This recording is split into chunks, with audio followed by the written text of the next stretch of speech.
take tea with me this afternoon because, not because I just like to take tea with you, which is always a pleasure, but because I want to give you a little bit of a lesson before you go to the church social. I know this is your first time. I know I'm that so excited. I know for the you're church that social. excited, and I'm very excited for Have you. you seen my new hat? How could I miss your new hat? I've heard nothing but new hat for a week now. I'm sure you'll look beautiful in your new hat, but it doesn't matter how beautiful you look if your behavior is not up to standard. And that's what I want to talk to you about today. We're going to have tea, but this is going to be a lesson so that you're to take away everything you learned today and really embrace it. I don't want you to get there and forget how to act and bring disgrace onto the household. So when you sit down, the first thing you're going to have to think about is your handbag, because you can't put it up here on the table where it'll be in the way. You have to put it down either right beside your chair or even underneath your chair. But of course with you, the danger would be that you'd go off at the end of the party and forget you put it under the chair. So I would suggest putting it beside your chair, not where you're going to trip on it or anybody else is going to trip on it, but where you're not going to go home and leave it behind either. So you've done that. The next thing you'll notice there's a napkin beside your plate on the table. Take that napkin and unfold it and put it in your lap. But I'm already wearing an apron. You planning on wearing your work apron to the church tea party? No. No, I didn't think so. You're going to be in your best dress. And if you were to spill something on it, which is highly likely, you want to have it protected. You don't want to have your best dress ruined. You've only got one good dress. So put the napkin on your lap. That's the expected thing. There are certain manners that go with tea parties, and that's one of them. Now, somebody else at the table will be pouring the tea. One of the older ladies will be Mother. Thanks be to God, you won't have to worry about that.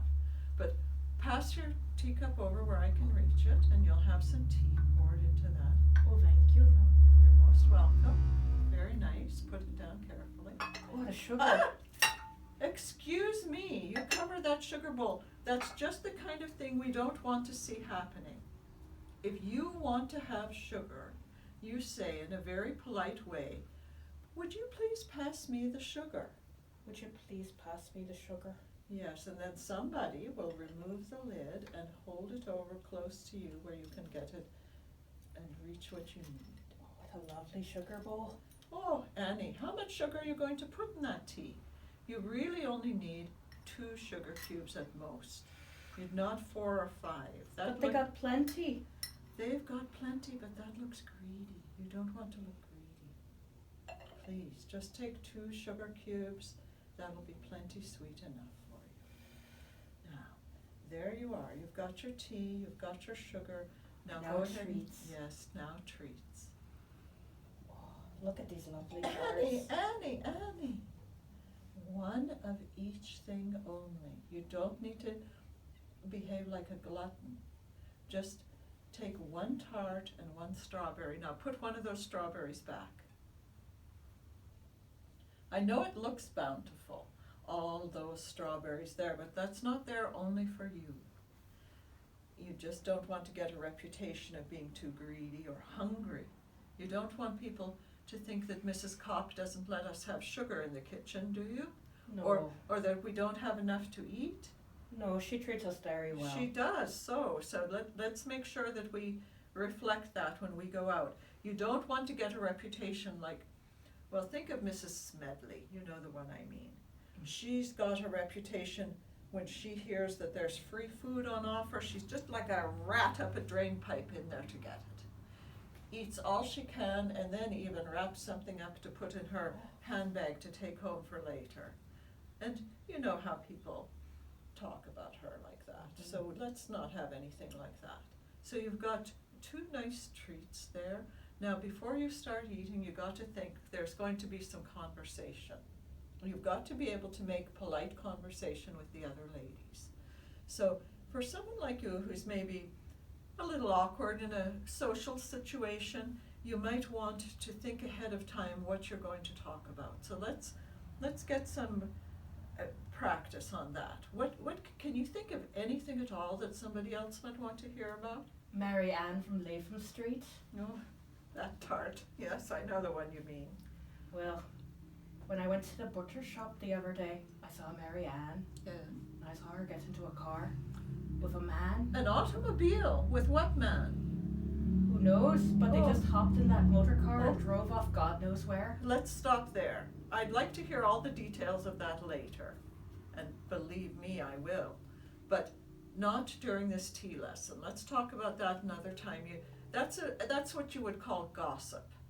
And really not appropriate for the tea table, because what if Marianne's cousin was sitting at the next table and heard you talking like that about her? You wouldn't want that to get back to her, would you? No. So let's eliminate the gossip. Can you think of anything else? I got a letter from my brother Neil. Oh, that's fine now. What did he have to say? Well, he's still sailing abroad, of course. Yeah. But he came down with a strange illness last time he came into port. He was covered in boils with great big pus. Annie, that's ghastly. Nobody wants to hear about that. Do you think people sitting at a tea table want to hear about your brother and his boils? No. No, I should say they don't. Can't you think of any appropriate subject of conversation? I heard there's going to be a new Sherlock Holmes book. Oh, Sherlock Holmes. I love Sherlock Holmes. They're bringing back from the dead. Back from the dead? Now, how would that happen? Excuse me.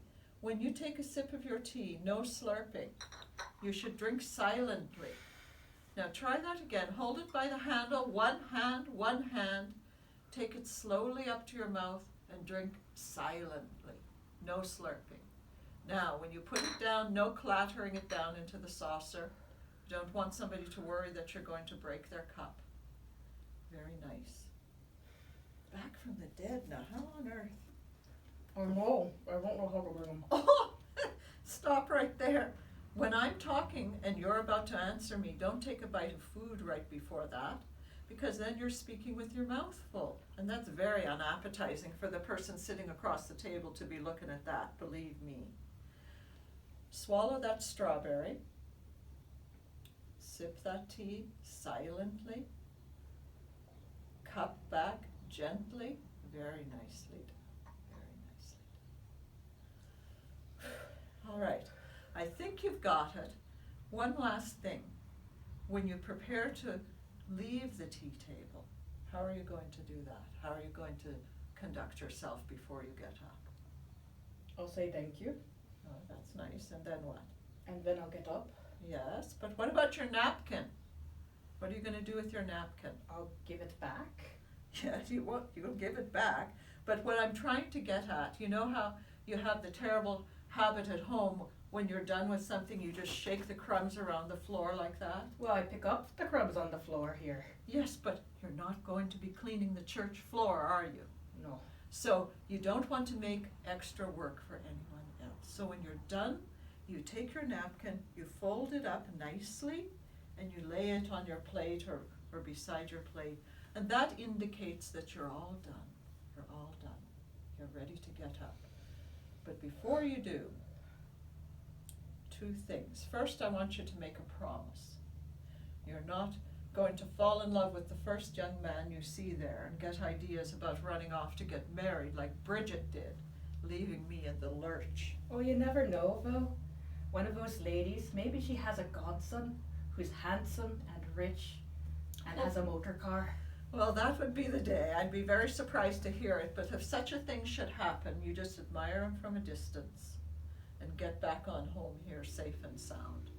And when you go, I have a little surprise for you. I've been that pleased with you. I know you've been trying really hard, and despite all the mistakes you make, I know they're not intentional. So, I'm going to allow you to wear my porcelain brooch, hand-painted and given to me as a goodbye present when I left Ireland. Now, I expect to have this brought back in the same condition I'm giving it to you now. Mm-hmm. You'll be that careful with it, I'm sure. I won't But- get a drop of jam on it. Oh, I hope not. And won't that look lovely on your Oh. best dress? So you take care of that. Oh, and you go and have a lovely time. thank you, Mrs. Sullivan. Go have my got. Oh, Annie, silly girl, be off with you now. Oh. God willing, it'll all go all right, that Annie. Not the sharpest knife in the drawer, but she's a good girl, good heart. I just hope she's able to pull it off. I know I could certainly use a cup of tea now myself. Nothing can happen that a cup of tea doesn't make it a little better. That's what I find.